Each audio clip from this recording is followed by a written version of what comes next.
안녕하십니까. 알파스트리트 파트너스입니다.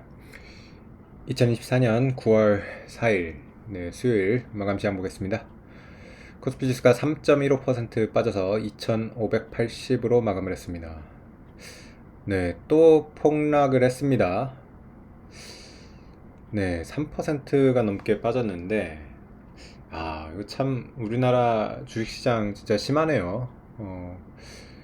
이 미국 주식이 올라갈 때는 뭐 거의 따라가지를 못하는데 미국이 조금만 빠져도 뭐 아주 그냥 폭락을 해버립니다. 정말 뭐 한국 주식 시장이 이렇게 안 좋았던 적이 있나 싶을 정도로 상대적으로 지금 안 좋은 거는 뭐 제가 뭐 한 십몇 년, 20년 동안 보면서 거의 처음인 것 같습니다. 그 정도로 이렇게 지금 한국 시장만 유독 이렇게 안 좋은 그런 상황입니다. 어제 미국 증시가 많이 빠지긴 했죠. 근데 뭐 미국은 사상 최고치에서 빠진 거라서 다우가 어제 1.5% 빠졌는데 사상 최고치 대비 1.5% 빠졌습니다.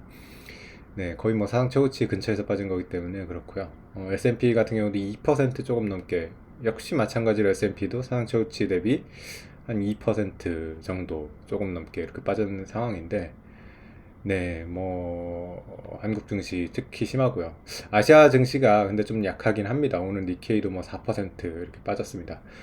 근데 뭐 물론 니케이는 오른 게 굉장히 많기 때문에 여전히 37,000이고요. 예전에 우리 코스피가 3,300일 때 니케이 28,000에 있던 거를 생각을 하면 굉장히 많이 올랐기 때문에 뭐 빠져도 이해가 가는데 한국 증시 같은 경우는 20년에 3,300을 기록한 이후로 지금 거의 4년째 헤어나오지를 못하고 있는 그런 상황입니다. 그래서 참 답답한 그런 상황이 계속되고 있네요. 미국 증시는 나스닥을 중심으로 좀 계속해서 좀 빠지고 있는데요. 아무래도 반도체 주식이 계속해서 좀 빠지고 있어요.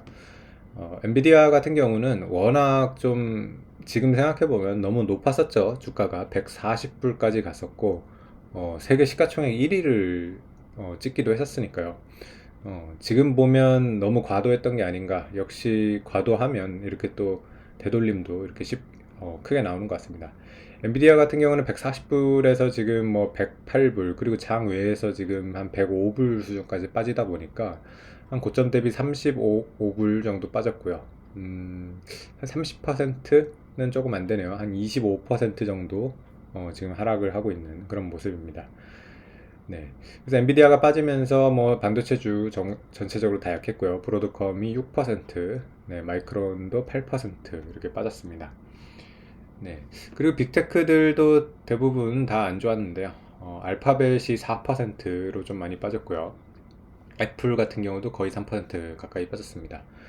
그래서 나머지 뭐 빅테크들도 1% 이상은 이렇게 다 빠졌습니다. 그래도 미국 증시는 일방적으로 빠진 건 아니라 뭐 전체 3대 지수가 다 빠지긴 했지만은 섹터별로 보면 그래도 조금 괜찮은 섹터들도 좀 보였습니다. 특히 필수 소비재, 필수 소비재 쪽이 굉장히 강합니다.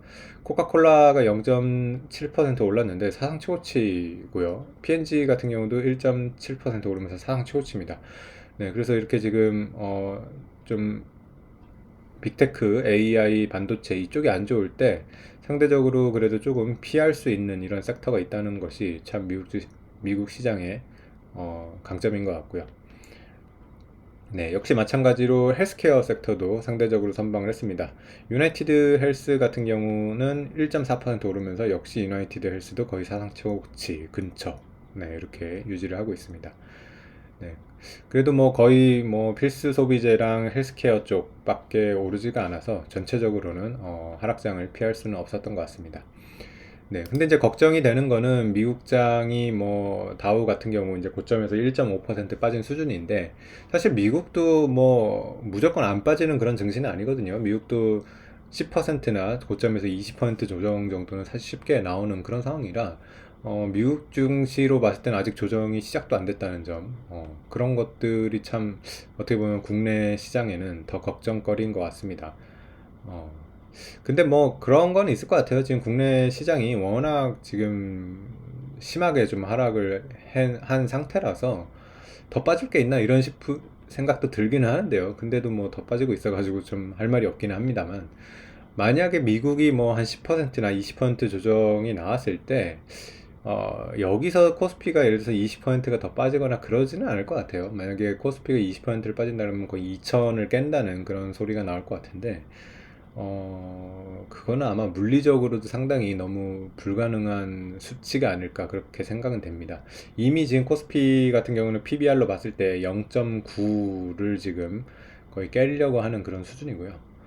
PBR 0.9 수준은 사실 거의 경제 위기 상황에서나 볼 수 있는 그런 수준이기 때문에 이미 이 코스피 지수는 거의 경제 위기에 준하는 그런 수준으로 빠져 있다는 것은 맞는 것 같습니다. 네, 그렇지만 뭐 빠진 거에는 또 다 이유가 있겠죠. 뭐 코스피 같은 경우는 워낙 이렇게 약한 이유가 미국 증시랑 특히 이제 요즘 들어서 더 계속해서 비교가 되는 것 같습니다. 사실 이게 전 세계 지금 증시의 좀 트렌드인데요. 아무래도 이런 해외 투자나 이런 것들이 자유롭다 보고 정보의 이제 교환이 워낙 원활하게 되다 보니까 이제 비교가 많이 되는 것 같습니다. 그러면서 우리가 이제 미국 주식이나 뭐 일본 주식 이런 선진국들 증시를 봤을 때 어떤 주주 환원이나 거버넌스 같은 것들이 상당히 좋은데, 한국 증시는 이런 것들이 지금 너무 미진하기 때문에 이 거의 신뢰를 지금 잃어버렸다고 봐야 될 것 같습니다. 뭐 대표적으로 사실 뭐 SK 하이닉스를 예를 들면 뭐 오늘도 지금 8%가 빠졌는데, SK 하이닉스 같은 경우는 지금 그 시총이 110조 대고요. 그리고 올해 사실은 이제 순이익으로만 봤을 때는 뭐 17조 이렇게 나올 것 같은데, 이런 실적에 비교했을 때는 마이크론의 거의 3분의 1, 마이크론과 거의 3배 정도의 이제 평가 차이가 나고 있는데, 그러니까 마이크론이 3배가 더 비싸다는 거죠.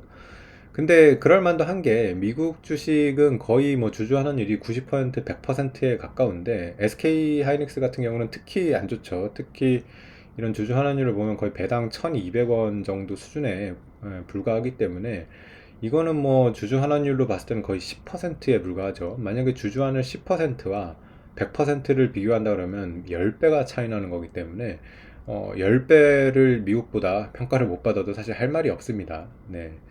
뭐, 예를 들어서 하이닉스가 PER이 7이라고 했을 때, 원래 주주 환원율이 100%라고 하면 7년에 원금이 회수 가능한 수준이지만, 만약에 주주 환원율이 10%라고 하면 7년이 아니라 70년이 걸리는 거거든요.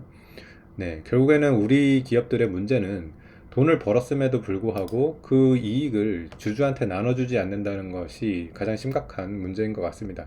이런 근본적인 문제가 해결되기 전까지는 한국 증시가 계속해서 약할 수밖에 없을 것 같고요. 많은 국민들이나 투자자들이 좀 이런 것들을 요구를 해야 될 겁니다. 안 그러면 네, 국내 증시에 투자해야 될 이유가 있나 그렇게 생각이 됩니다. 네. 그 중에서도 또 뭐 국내 증시도 지금 뭐 도매급으로 다 안 좋게 이제 평가를 받고는 있는데, 뭐 굳이 국내 주식을 투자한다면 그 중에서 또 좋은 기업을 특히 주주 환원이나 이런 경영진 그리고 주주와 이익을 나누려고 하는 의지가 있는 그런 기업들을 그나마 찾아가지고 이렇게 투자를 해야 되지 않나 그렇게 싶습니다. SK 같은 경우는 특히 지금 거의 뭐 최악의 지금 기업 중에 하나인데요. 지금 SK 같은 경우는 올해 들어가지고 지금 연달아 가지고 지금 주주 가치를 훼손하는 일이 지금 발생하고 있습니다. SK 이노베이션과 SK ENS의 합병. 이거 같은 경우는 SK 이노베이션 주주 그리고 SK 주주의 이익을 침해하는 그런 지금 거래가 될 걸로 보이고요. 그리고 또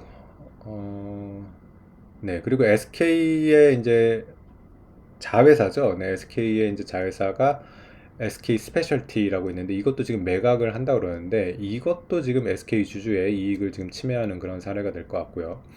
그리고 또 SK의 이거는 손자 회사가 될 예정인 건데 SK 넥실리스라고 이런 걸 또 IPO를 준비한다 그럽니다. 그래서 지금 SK 같은 경우가 정말 가버넌스가 거의 최악이라고 봐야 될 것 같고요. 이 정도 사실 수준이면 정말 뭐 지금 막 나가는 거 아닌가 이런 생각이 들고요. SK 같은 경우는 투자를 무조건 피해야 되는 그런 기업이 아닌가, 네, 그렇게 생각이 됩니다. 네, 그래서 하여튼 뭐 우리나라의 그런 제도상 이런 미비점 이런 것들 때문에 계속해서 이렇게 좀 폭락을 하고 있는 그런 증시라서 상당히 안타깝고요. 좀 언젠가는 뭐 좋은 날이 오기는 하겠죠. 그게 참 오래 걸릴 것 같아서 걱정이긴 합니다. 네, 어쨌든 코스피가 2600도 깨버렸고요. 2580까지 이렇게 밀리면서 저번에 이제 그 사실 시스템 트레이딩으로 알고리즘 때문에 이렇게 좀 폭락을 했었던 걸로 지금 봤을 때는 좀 분석이 되는 요때 8월 5일에 이제 폭락이 있었죠. 그때 이후로 지금 이렇게 다시 또 폭락세가 나오고 있는데요. 음, 네, 이번에도 사실은 미국 증시에서 나스닥이 이렇게 많이 빠졌던 거가 그런 알고리즘에 의한 지금 하락이었다는 얘기도 좀 나오고 있습니다. 그래서 펀더멘털 상으로는 사실 그렇게 크게 바뀐 거가 없기 때문에 이게 다시 또 뭐 해프닝으로 이렇게 끝날 수도 있는 그런 상황이긴 합니다. 일단은 이게 시작됐던 거는 또 이번에도 ISM 제조업 지표의 그런 부진, 네, 이런 걸로 또 시작이 됐던 거라서 금요일, 네, 금요일에 나올 또 이제 고용 지표, 이게 뭐 계속해서 지금 중요해지고 있습니다. 그래서 금요일 미국에서 고용 지표가 만약에 또 좋게 나오면 또 이게 해프닝으로 갈 수 있는데, 만약에 고용 지표가 여기서 안 좋게 나온다고 하면 미국도 좀 조정을 피할 수 없지 않을까, 네, 그런 상황이 될 것 같습니다. 그래서 참 좀 지금 무서운 그런 상황이 되고 있는데, 네, 어쨌든 금요일 고용 지표 지금 다들 중요하다고 이렇게 계속해서 얘기를 하고 있는 것 같은데, 네, 그때 어떤 식으로 나올지 한번 또 지켜봐야 될 것 같습니다. 네, 오늘 장은 여기까지 하겠습니다. 감사합니다.